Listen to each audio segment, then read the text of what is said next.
yar sana, yarım taşlaşma sana menden, sevimden. Sözlerim yatlı sana, tayin el ayrılmağa senden, sevimden.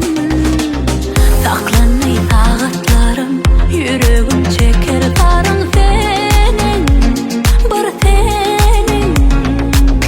Yakma men umutlarım, yakma men arzularım benim, seyenim. Boşatma yerim, unutmadım seni, yaralap yüreğimi.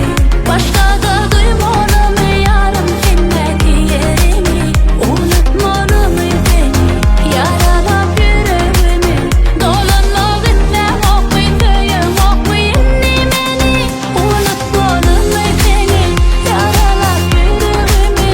Başka da duymadım yarım sendeki yerimi. Unutmadım seni, yaralap yüreğimi. Dolanmak istem okuyayım, okuyayım beni.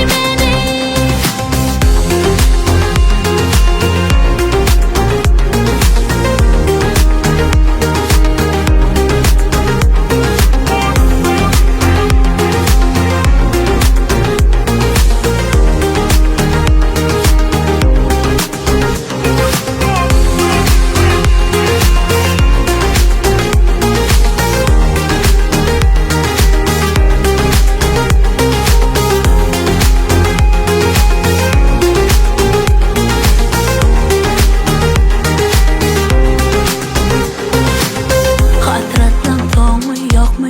Dolansam dolanak mı bana?